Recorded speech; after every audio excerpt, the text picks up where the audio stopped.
You're listening to the OnesReady podcast, a team of Air Force Special Operators forged in combat with over 70 years of combined operational experience, as well as a decade of selection instructor experience. If you're tired of settling and you want to do something you truly believe in, you're in the right place. Now here's your host, former Prep Course Ops Superintendent and current Special Reconnaissance Training Guru, Trent Segmiller. Hey everybody, and welcome back to another OnesReady podcast. You are in the team room. First off, just like always, we want to say thank you for subscribing and for commenting and for telling all of your friends about this podcast. We really appreciate it. 5-star reviews all across the board. Y'all are awesome. We usually do a company that we talk about, one of our affiliates, one of the people or one of the companies that supports us. I think we're just going to skip over that today because the podcast is kind of one of those things. We're going to be talking to one of our best friends out there that's been supporting us since the beginning. So our guest today is a former Olympian, entrepreneur, innovator, pilot, and from what his employees tell me, a pretty good person, all-around good human being. So we have Glen Eberle of Eberlestock on the podcast today. So Glen, we really appreciate you coming on, and if you don't mind, just tell us a little bit about yourself. Well, I appreciate the invitation. I don't do this professionally, so if I screw it up once in a while, then just bear with me. But I do appreciate the opportunity to talk to you guys. Just to meet you, via however people meet these days. Hi. But also, hey, it's okay. Yeah. We know each other the same way that Trent and I know one another now, so this is perfect. We haven't actually occupied the same space. We probably passed each other in a hallway, but he probably looked at me and was like, "That's an arrogant PJ. I don't want to be his friend." Yeah, right, not friends. That's funny. Yeah. Yeah. So anyway, I'm in my office at Eberlestock in Boise, Idaho, and I'm actually you touched on some of the highlights of my life. I've had a pretty colorful existence so far, and I'm hopefully only halfway through it. But yeah, what people know me as primarily now is the company Eberlestock. That started, I came to it through a real strange path. I'm old enough to have been in college in the 80s, probably before you guys were born. And we were born.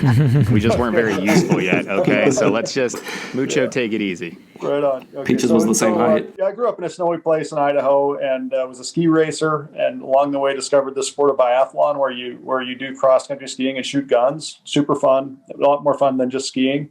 And I was pretty good at it. Became quite good at it, and made my way onto the U.S. team, which led to me being on the 1984 U.S. Olympic team. That was when Russia was bad, and I guess it still is bad, but that was when the Iron Curtain was out there, and the Olympics were in Sarajevo, Yugoslavia on the other side, and pretty cool place to go in those days, and really a neat experience in my life.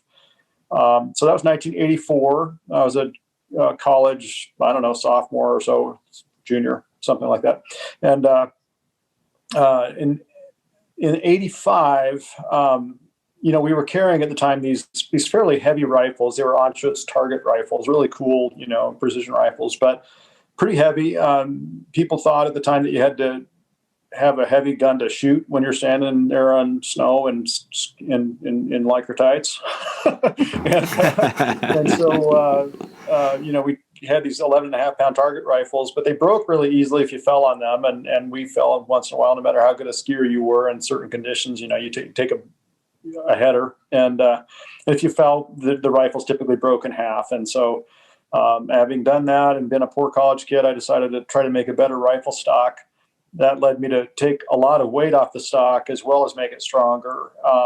So much so that it made a significant difference in how fast we could ski. When I say we, before long, the whole U.S. team was using them, and it really changed the sport in the 80s to the point where in 1986, when we went to the World Championships with these new Eberle stocks, we were substantially better in the rankings, and the Europeans were alarmed because they didn't have anything like it. They could look at the Eberle's stocks and go, "Holy shit! Look what the Americans have!" And they're cheating. Huh? They're cheating. That's probably what they were. Exactly. They accused us of cheating. They wrote a rule that said you can't use those things. And we're like, what do you mean those things? They said, well, they wrote a rule that said you can't use rifle stocks that have holes in them. And so, because mine were all skeletonized and whatnot, it was just a silly rule, but they were just trying to eliminate what I had that they didn't. You know what, European countries? Sanction us with your army. Go ahead and have NATO's army sanction us, and then go ahead and enforce that rule. Right. Yeah. It's about like that. So basically, we fought it off, and they finally realized that they were going to lose that argument, and ultimately just asked me how much the thing weighed. And so instead of 11.5 pounds, 7.5 pounds. And that's a big drop.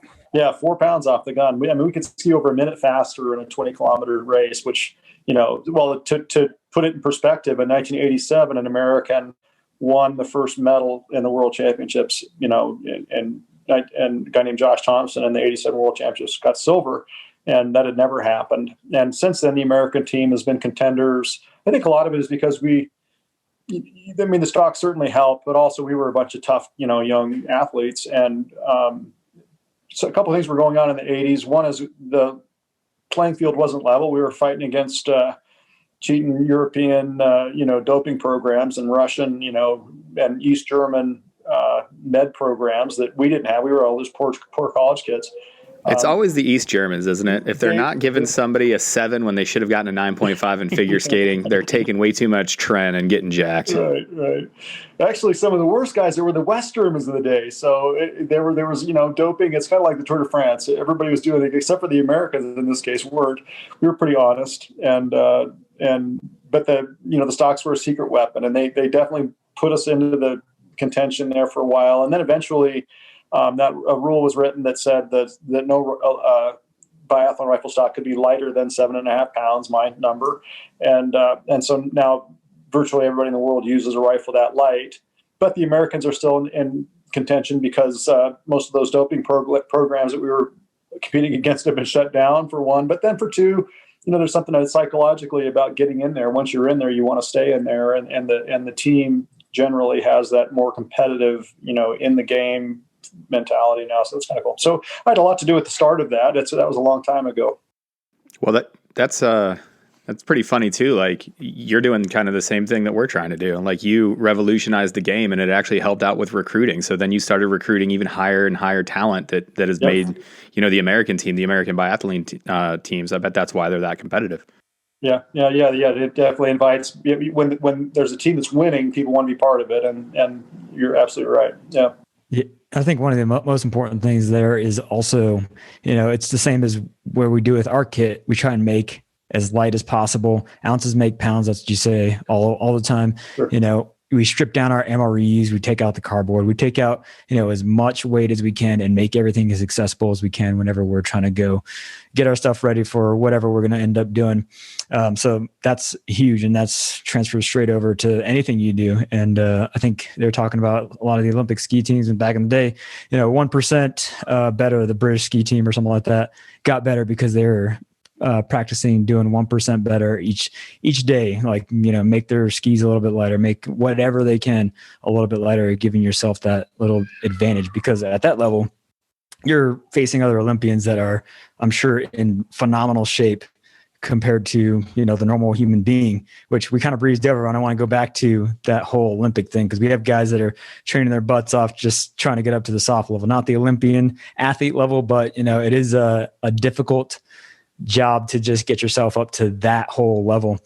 So can you go back to talk about a little bit on how you trained and kind of what it was like to train to be in the Olympics? You kind of breezed over. You're like, I grew up in Idaho and I was really good at skiing, and then I just and then some things happened, and then I found myself winning the Olympics. There was a little bit more to it. Yeah, there was. I suppose so. I mean, I did work hard. It was a solitary sport back in the day. I mean, even though I lived in a snowy place with a ski culture, as the 80s, and now cross country skiing is much more mainstream than it was then. There weren't many people around that were doing it in America at the time. But I had the good fortune of having a really great mentor, and one of the secrets to my success in various things in life has been mentorship. And in this case, this fellow named Mac Miller was a Finnish man who, a Finnish immigrant. They lived in America now, but he still had the Scandinavian, ski blood in him, and Mac took me under wing, and the greatest gift he gave me was teaching me to be efficient. And so what you talked about, being light and fast, that's really important. Strong and, in developing strength and endurance are of course very important, but something people don't think about oftentimes is efficiency. And so the truth is, I was not, physically, when I was younger, in the league of some of the people I was able to compete against, but I knew how to move over snow. I knew how to step over, variations in the snow so that they didn't slow me down. And I had this grace on snow that was, taught me by Mac. And later it was funny, actually, in the late 80s, when I was still on the U.S. team, I was told of a conversation that was happening by these guys on the Norwegian national team. And, the Norwegians are as good as it gets when it comes to being efficient and graceful on snow, right? On cross-country skis, and a lot of them on alpine skis too. So anyway, I heard these guys they said, hey, you watch that Glen Eberle, he skis like a Norwegian. And I was like, I never won an Olympic medal, but that was one of the greatest takeaways that I ever could have had, just because it was. That's a big compliment. That is a huge compliment. Yeah, we've all trained a little bit with some of those guys in different areas around Norway, and we definitely don't ski like. No, I don't. All the Norwegians say they're born with skis on their feet, and that's a true statement. Brian and I had and I think Peaches, did you do the Allied course, or did you just train with them for cold response and stuff? No, I didn't do the Allied course, but I did things with them outside of cold response as well as cold response. Yeah. Just a phenomenal, they're a different breed, man. So they really are. Great dudes, phenomenal athletes, and they're hard. Those dudes are like hard. woodpecker lips, baby. Yeah. Anyway, so that's some of that back history. And I guess just let me kind of continue a bit of the story that's, that makes all this make sense. Well, so I started with these rifle stocks for biathlon, and I was a college kid, and another one of those kind of elemental mentors in my life, a guy who'd been a little league baseball coach, and boy, I sucked at little league baseball. In fact, the season I can remember best was one in which I wasn't able to make all the games, about half of them, and every game that I went to, our team lost, and every game I wasn't able to go to, they won. And so it was like the coincidence. Baseball is superstitious. I'm sorry, Glenn, you got to go. You got to get out of here. Kind of like, that was sort of emblematic of my childhood. But anyway, this fellow, his name was Bill Whirlin, and he later became the president of the North Face. And so I was sort of another, kid hero, and I always thought he was a cool guy. And then he went and became that, involved in these cool companies, and at one point was the president of the North Face. And so he was sort of out there in my mind's eye as this, what you could do kind of a idea, I guess. And then, while I was making these rifle stocks, I was actually at Dartmouth College making gun stocks in the student workshops in college. Those were different days back then, I'll tell you, because you can't do that now, I'm pretty sure, anywhere. Or later when I was in the Air Force, I was making rifle stocks in Air Force wood shops on the bases. It was kind of funny. I think about the different places I was deployed to where I was cutting out gun stocks, and people were like, what the heck is that guy doing?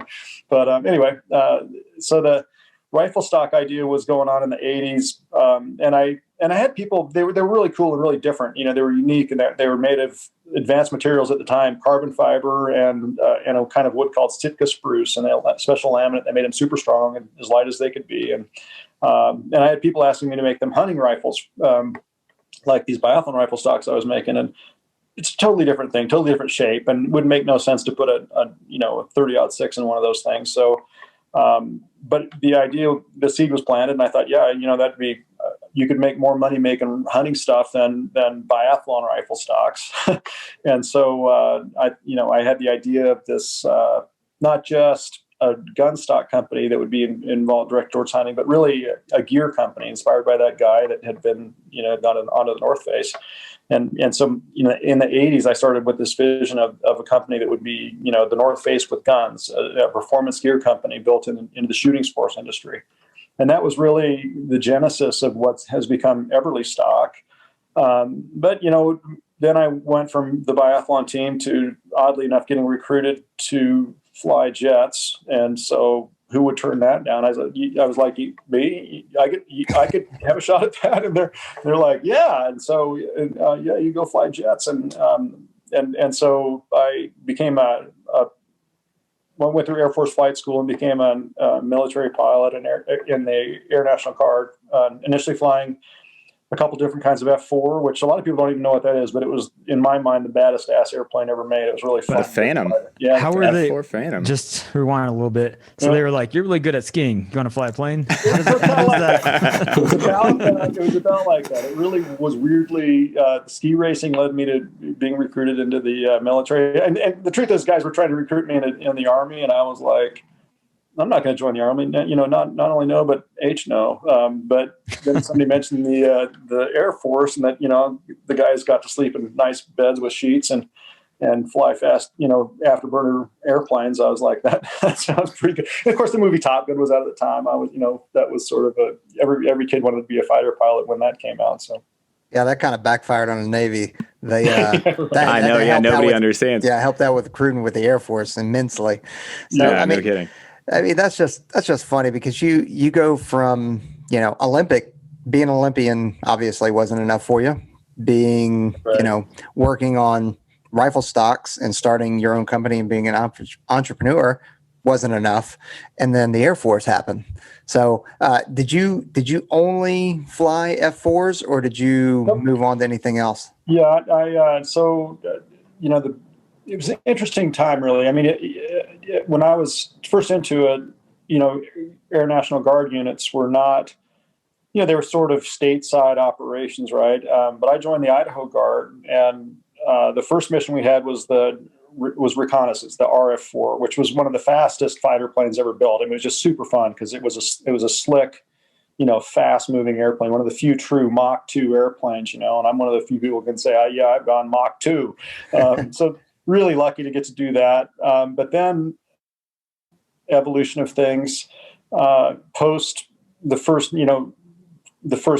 shooting war in the Gulf, right after that, the Air Force was trying to get rid of these old airplanes. And so they wanted to give the Guard this mission called the Wild Weasel, the F-4G Wild Weasel. And it was a anti-surface air missile suppression mission.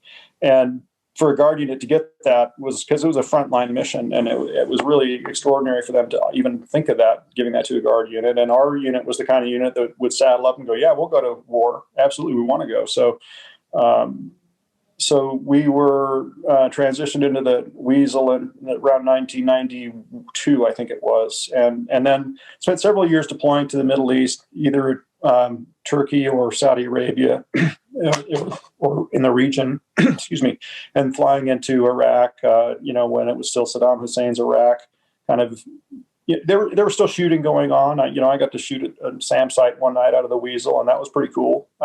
Big HARM missile going off the wing in the middle of the night was spectacular. And so that's pretty awesome. Yeah, it was awesome. Yeah, listen, man. That's JTAX, you can say whatever you want about calling those things in, but when the pilot looses that weapon, that's got to be something to see. Yeah, it was pretty sensational. So anyway, a bunch of adventures over there, flying the Weasel through several years. And then in 1995, our unit transitioned to the A-10. And it's funny because when people ask me, hey, what'd you fly? I go, yeah, I flew the F4, and the A-10. And everybody goes, oh, the A-10, oh, that's so cool. I'm like, yeah, it really was cool. In truth, though, I always felt like the thing was missing afterburners. I'd always have the throttles up going, is this all the faster this thing can go? So you're saying you had a need for speed? For speed, truly. Absolutely. Yeah, I'm going to Top Gun it all the way up, guys. Yeah. Anyway, but it was just such a different kind of airplane and such a different mission than the F4 had been. It was unusual to make the transition. I was actually the one of the first couple guys from our squadron to go from the F4 to the A-10, and then led the unit through the transition as an instructor pilot, and became a forward air controller, an air FAC. So we went through all that stuff. Never did what some of you guys have done in the ground end of that, but that mission was actually kind of cool because it was the first time when I really stopped to think about the broader scheme of our purpose and in the Air Force, and because in the mission I'd been in, it was really an Air Force focused mission, whatever it was. We were thinking about airplanes and counter air and counter SAM and all that kind of counter seed and all that kind of stuff. But with the A-10, you really worked on the broad perspective. I mean, it was an Army asset as much as more so than anything, or ground force asset. And so that was just a cool thing to think, because I guess, to back up, it wasn't just that I saw Taekwondo and wanted to be a fighter pilot. The truth is I'm an American patriot and always loved, the idea of our military. And then when I got to go be part of it, it was an honor as well as just a great experience all the way around. And then, the A-10 was certainly a great platform for me to kind of realize the broader place or the place and the broader role that flying these things had. And so that was pretty cool. So with the Hog, right? Hog driver, yeah. Did I hear you right? You were FAC-A? Yeah. Yep. So that is I don't want to say it's dying out, unfortunately, but it is not being prioritized the way it should be. And the Hog community knows that and is aware of that. And same with the Viper community. So it's gaining speed again, if you will. But so I imagine you were also Sandy qualified as well, right? Being up in Boise. Yeah. So that's pretty awesome. So, one of the reasons why JTACs or joint terminal air controllers or attack controllers, like Hogs, because you were talking about it a little bit, is the mentality of Hog drivers is very ground centric. Yeah, you guys have some other roles, but I mean, primarily you are a close air support, that is your function. So you guys think like the ground, which is why JTACs and Hog drivers like really, really mesh well. So what were some of did you have any experiences, and were they positive, negative? I have experiences, a lot of experiences. I with JTACs. Yeah, right. No, I mean, well, the truth is, in the Hog, like I said, I was the lead. I mean, I flew the first A-10 into Boise, Idaho, which was pretty cool. And I was instrumental in leading the squadron through learning how to fly the A-10 and how to employ it and all that. But in the middle of that, evolution, somewhere in there, I remembered I had two things happening. One was I had a family, and I had this company inside my head that I started in 1987 inside my head, but never really developed much. And so I just had this kind of tension all the time about what I was doing. And even though I loved flying airplanes, I'd find myself, walking around, touching the wing of an A-10, doing a pre-flight, but my mind's somewhere else. And so eventually in there, I realized, I probably need to reevaluate what I'm doing with my life. And I went and became an airline pilot. So because my dad had been an airline pilot, and again, the fact that I ended up in aviation was totally happenstance. I mean, it had nothing to do with him or what he had done. But it happens that having, when I was a full-time fighter pilot and going to work before it got light and leaving after it got dark 6 days a week, I remembered my dad when I was a kid going, I don't have to work this month. It's like, gosh, that's a pretty good deal. Like, I should look at that and maybe, thinking that in the time off, I'd be free to continue flying in the Guard, because I'd been a full-time Guard pilot up to that point. So I decided to go fly for United Airlines, and started that in 1997. And then, I missed all the good wars because it was one thing or another, but our squadron went to war quite a lot with the A-10, and they've done some remarkable things in all the theaters that you guys are familiar with. But I unfortunately personally missed, I deployed to Kuwait and flew in Iraq and some of that stuff, but it was never, the really essential, use that the A-10 got over there. So, but I heard a lot of the stories and cheered the guys on. And meanwhile, I was flying for United, and and still catching some time in the A-10 when I could, up to 2000. Well, that's just absolutely insane. Like, of course, like we're here and we always try to speak directly to our audience and try to always circle everything back with that. But the things I'm hearing from you, like, you just went from first to first to first, like from flying, like you were an Olympian, and then that sort of got boring and that wasn't enough of a challenge. So you just decided to go become a pilot, which is a challenge in and of itself, and then to transfer, multiple airframes and then go on to become a pilot and United and from further on to start your own wildly successful business that we all dig. Like those sort of never be satisfied, attitudes, that always seeking out that next challenge and always striving to do your best. That has a lot, like that reverberates a ton with the people that we're talking directly to those people that are making that transition. Right. What were some of the obstacles that you've overcome along your way? So, at any time, did somebody just blatantly tell you like, hey, this thing isn't going to work, or did somebody stand in your way maybe in your time that was an obstacle that you had to come over? Sure. I mean, if you look at my resume, and there's probably more to it than what we've just said, I've had a really remarkable. Honestly, I've had a really remarkable existence. I look at it sometimes and I'm like, wow, that's kind of, it's a good ride. It's pretty, I've learned humility along the way because I've screwed things up. I've failed enough at things to know that I'm not a perfect human being. But at the same time, I'm obviously somebody that strives to be better. And one of our mottos at Eberlestock is to make it better. If there's something that's not quite there, or if we ever have a product issue, we attack it. We make it better. Again, but back to your question, I mean, a person that sees, the string of things the remarkable, Forrest Gump life I've had, would think that I'm either really talented or really lucky, or both, probably, right? And in some ways, I am certainly very lucky. I believe in that, but I think you also make your own luck. The things I'll say are, though, that little of this has come naturally to me. I mean, I've had to bust my ass, and I think the one thing that I'm good at is busting my ass, I mentioned my Little League baseball career. Well, that was sort of, in part and parcel with a lot of things in my life. I mean, I wasn't the best student in college, and I wasn't the best ski racer initially on any team I was on. And I was one of the best pilots when I joined the squad. I will say that I had an affinity for flying airplanes. I don't know what it was. It wasn't because of my father or anything else. It's just that I just loved it. I found joy in flying, and so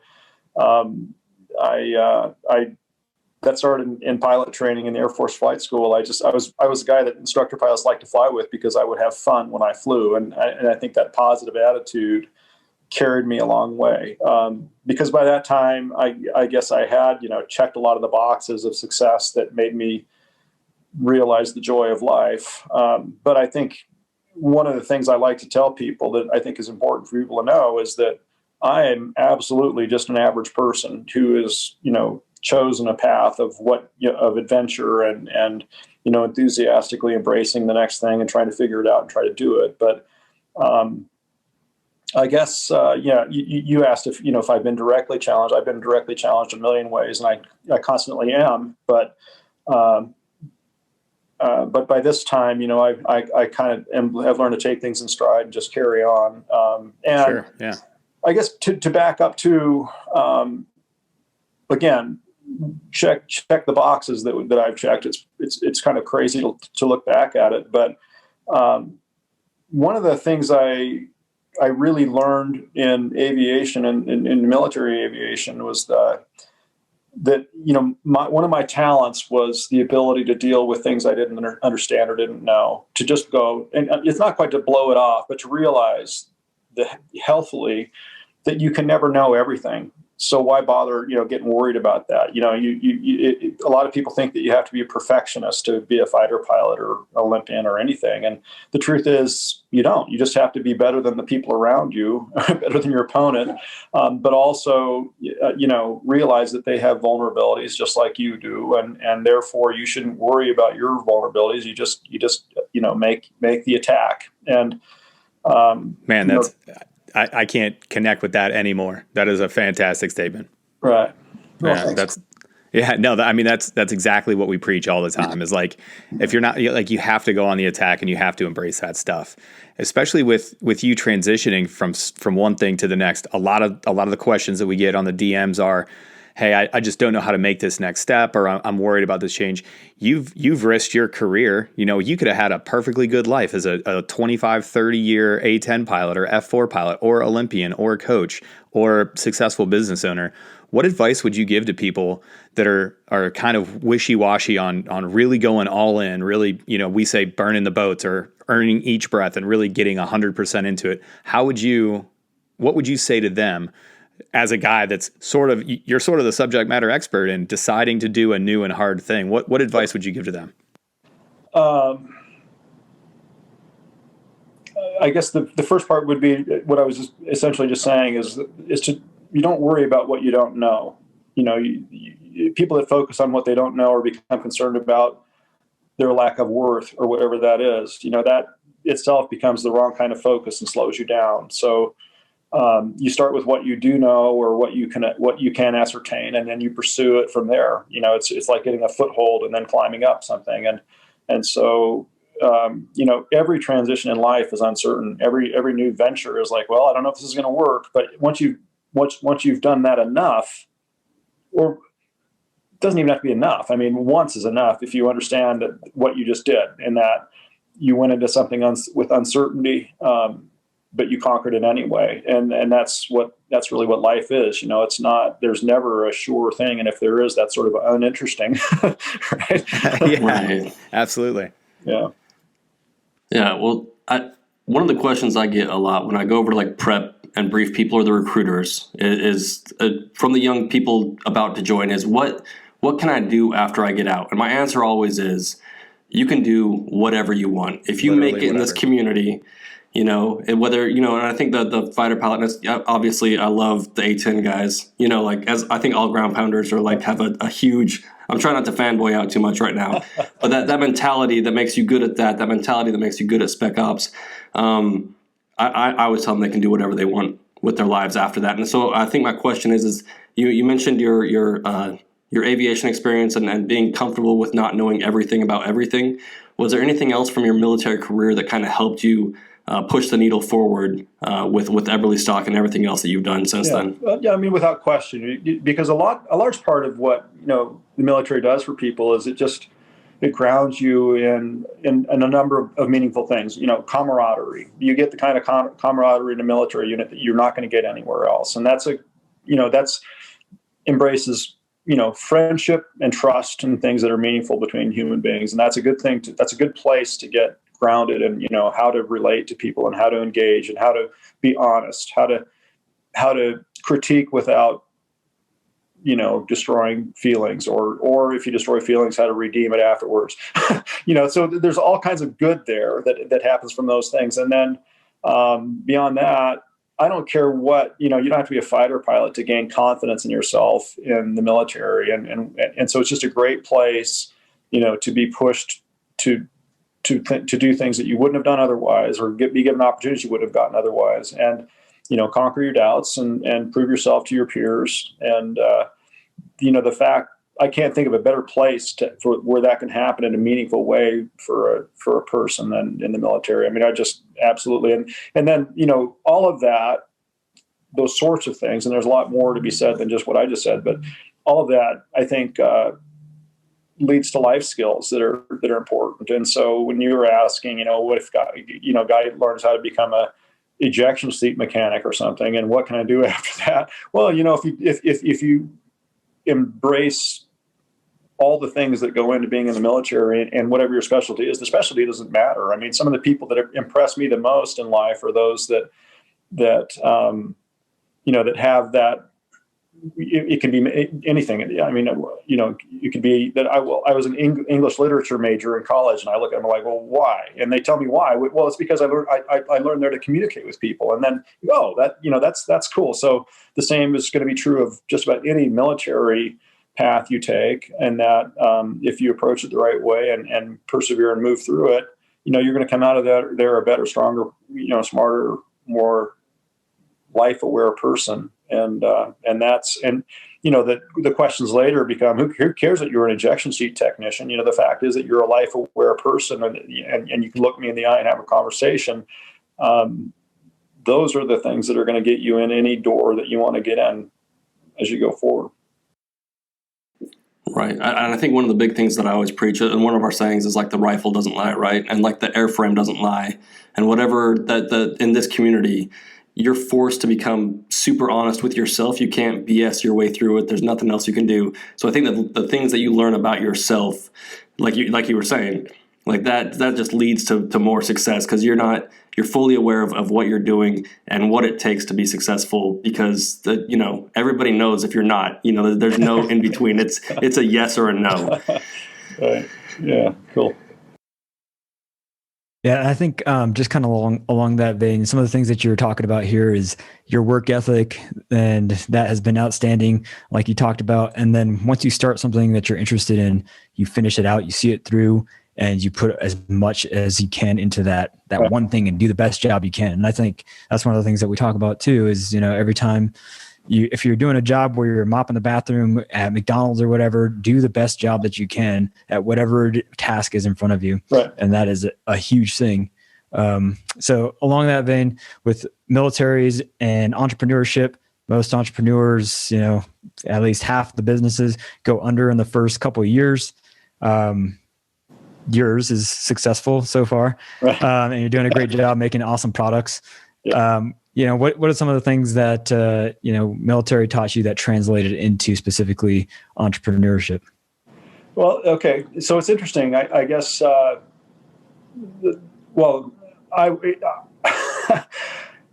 was that guy in the squadron who was kind of an art guy, and so, I'm the guy that figured out a way to get the cool, skull patches that you made for the squadron and get the, squadron cleaned up and looking better and put pride in the place. And so, pride in organization was something that I actually know that I helped instill in the places that I was part of. And that relating to an organization. And it's, I started Eberlestock as a one-man show. It took me a while before I had an organization, but I always had the vision of, where it would be going. So again, I think, the structure and the group dynamics of a good organization are things that certainly carried me well. And as far as the business thing goes, but there's a lot of other things. I mean, by the time I got to doing this for real, I'd learned, a lot of common sense, I think. And so, common sense will carry you a long way in life if you learn it and apply it.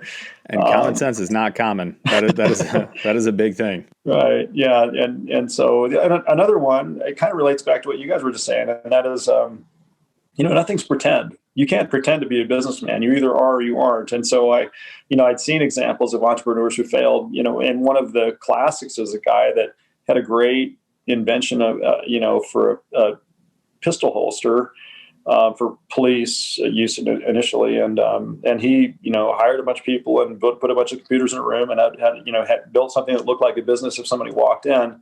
But he did that well before they had product to sell, and then spent so much time focused on that peripheral stuff and on the perfecting this design that he had, that by the time he was really needed to sell it, he'd only developed a right hand one, and no police force would buy it because he didn't have a left hand one.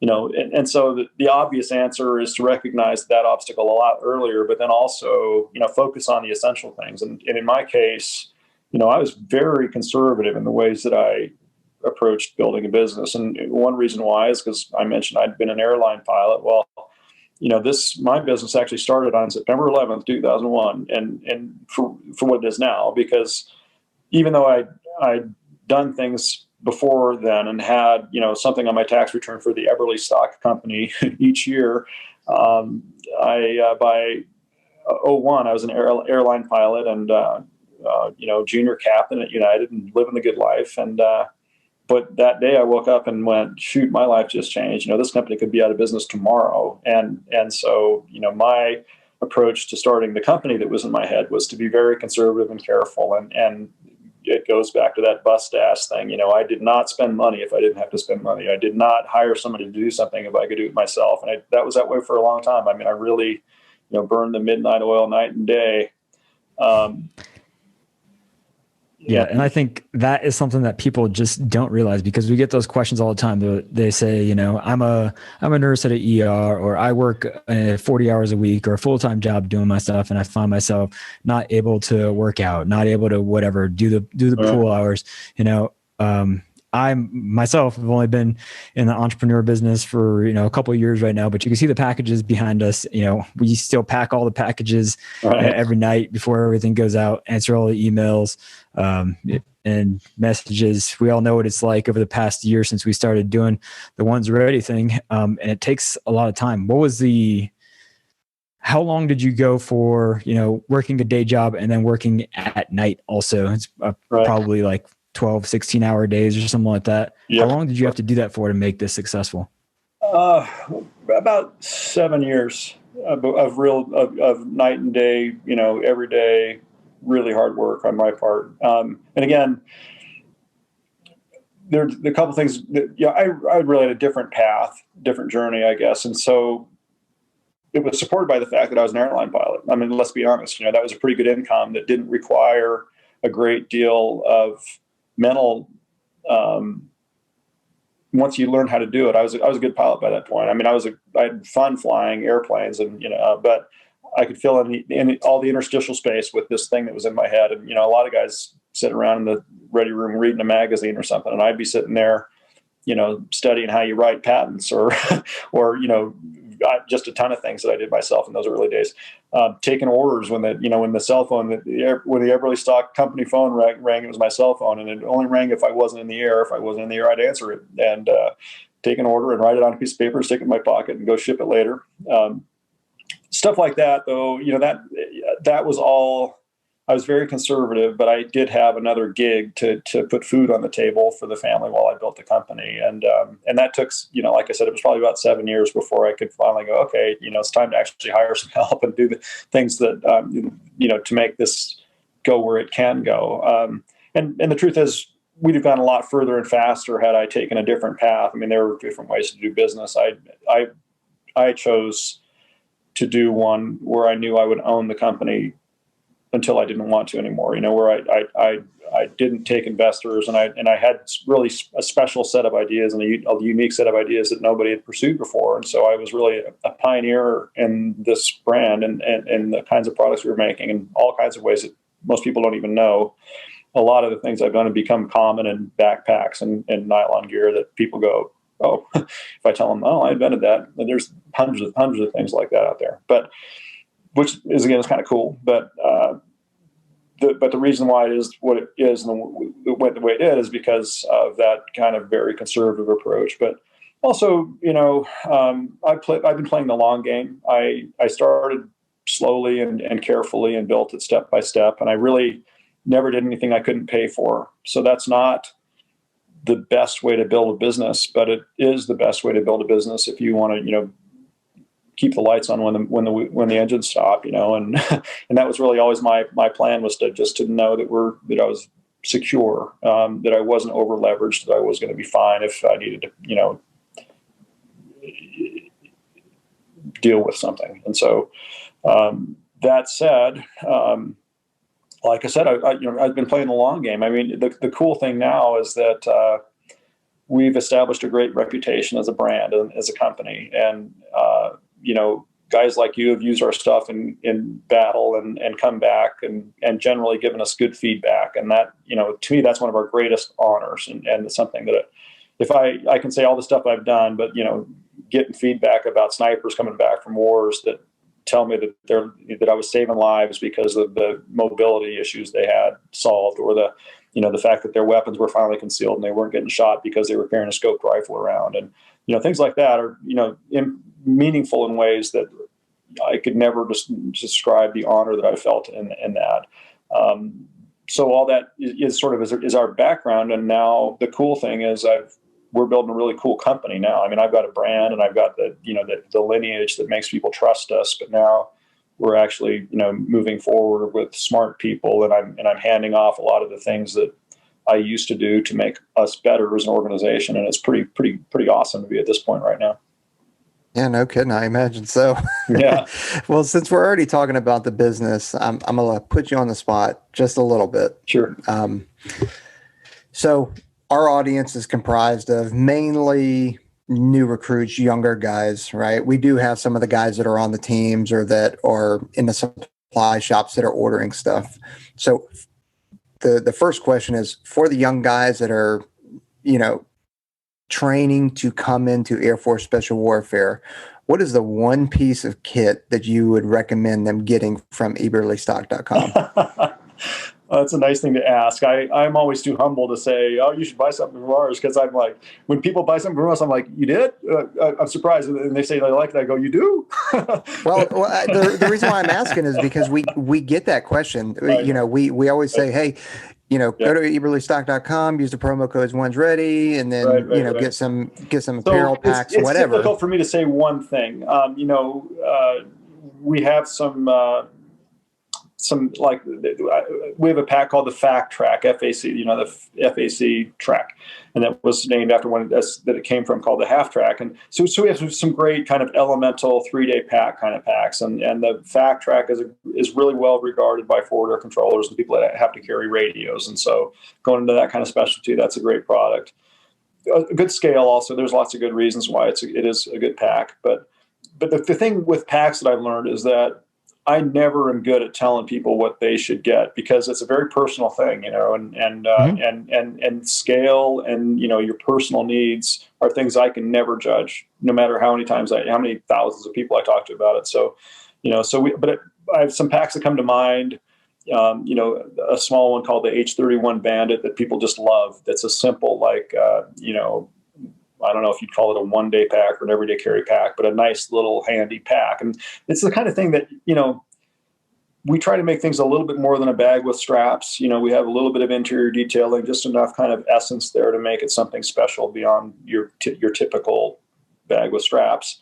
But the Bandit is at the smaller end of that scale. And then another one that's really, connecting with people for everyday use is one called the F5 Switchblade. And it's just a great all-around. I have the Switchblade right next to me right now. That pack is fantastic. Like, I'm not joking, man. Like, I was actually going to bring the Switchblade up as a, for medical dudes, right? Like, you're always looking for a couple different things. Like, you need to be able to just shove stuff in it. You need to be able to have separate compartments for things. You need to have easy access to the outside. I love that thing. I was even telling, I was telling somebody I was having a conversation with, Mike. You might know him. He's your favorite employee of all time. Yeah, right. But no, Mike and I were talking about it. I was like, holy crap, man. Like, this thing is fantastic for all those reasons that you said. Yeah, here's mine. Yeah, I love that Switchblade. Yeah, I mean, it's a for heavy stuff. I like using the F1 mainframe for really heavy stuff because it's got an external frame. I'm old, so I like the old Alice frame rucks. So that one I connect with the F1 mainframe a lot more than maybe some of the others. But right. I mean, that's just me. Yeah, right on. Well, and again, I just got that's the kind of conversation where I go, okay, that's one I hadn't thought of in the context of this conversation. On the one hand, on the other hand, everything in our line right now, it came out of my head. I've designed every pack that Eberlestock makes, and I haven't known how many we've made or how many packs I've designed for years. I don't know how many SKUs I have, or we have, but. So we have a lot of diversity in the line, and the cool thing again is that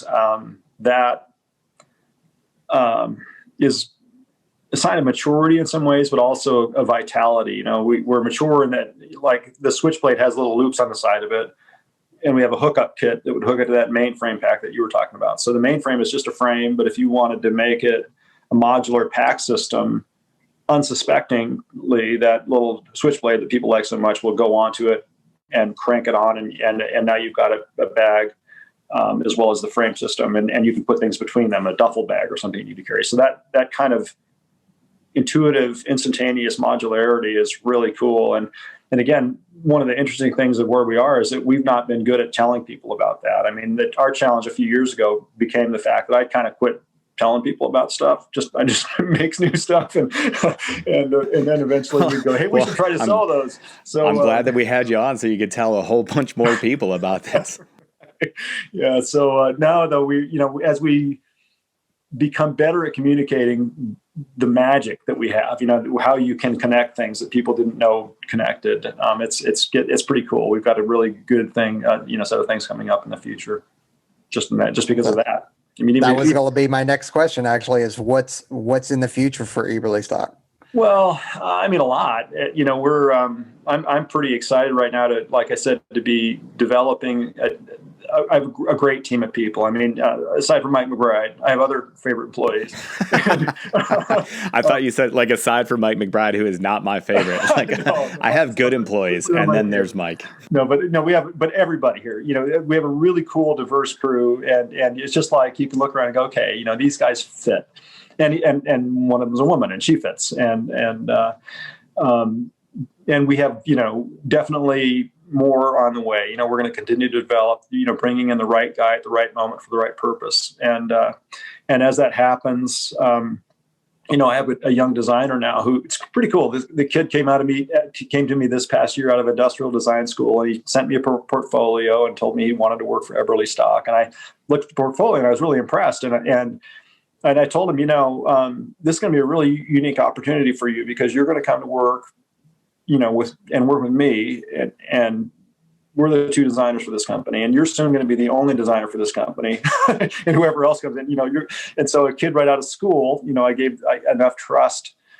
Well, first of all, he's got the right character to allow me to, work with him, but also, I just put trust in people and shove them off the edge and see what happens. And so young Nathaniel Tong is getting trial by fire, but he's got some of the products next year are not going to just have been designed by me. Some of them were designed by Nathaniel. So, and some of the focus are, that we have now, to answer your question earlier, was we have a great reputation for making a very useful, utilitarian, and robust product. I mean, you can take our pack to Afghanistan and it's not going to break in the middle of nowhere. If it does, well, stuff happens. If you slam a plastic buckle in a door of a Humvee, well, it might break, and that, that's going to happen in any pack. But our stuff's pretty well made. It's pretty, our warranty department with hundreds of thousands of packs in the world is lights out 5 days a week with, a couple hours a day and 1 day a week, a girl in there work on stuff. And there's not another nylon company in the world that could say that at our scale. So having said that, though, you mentioned earlier taking the cardboard out of the MREs and lightening things up.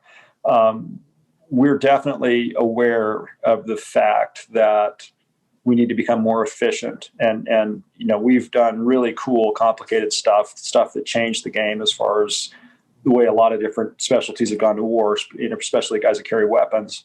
But now we go, okay, we can still do that. We still have all that in our stable, but we're also going to focus now on some kind of lighter load-bearing systems that work well, especially, with military focus. We're going to start working on the integration of the plate carrier and your, load-bearing stuff, and it makes some. If you need a guy to test it, if the plate carrier is any indication, if it's half as comfortable as the packs, yeah. I know a guy.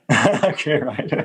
Yeah. Well, we're working on things like that. It's not all going to happen at once, thing at a time. But we have good stuff on the way. I only need one plate carrier. Well, maybe right. Maybe two plate carriers, whatever. I'm an extra large. Okay, right. All right. What else? What else you guys want to know? That's awesome. Oh, I think we're about to wrap up. I just wanted to point something out. We recently had the wing commander on that's basically over all of the special tactics guys, which is what we do. And the two things he talked about with the hiring employees basically was character, and his leadership philosophy was trust. And I just wanted to point that out. Two very high level people that are in charge of a lot of stuff. So if you're out there and you're not picking up on that, it's obviously very important, and it leads to success. So Glen, if people want to reach out to you, is there any way, or do they just go to eberlestock.com and reach out? Yeah, I would give you my email address, but the truth is it's that's sketchy as it is, so I'm not going to do that. But yeah, I mean, certainly through our company is a great place. And I do have an Instagram account that I dabble in a little bit.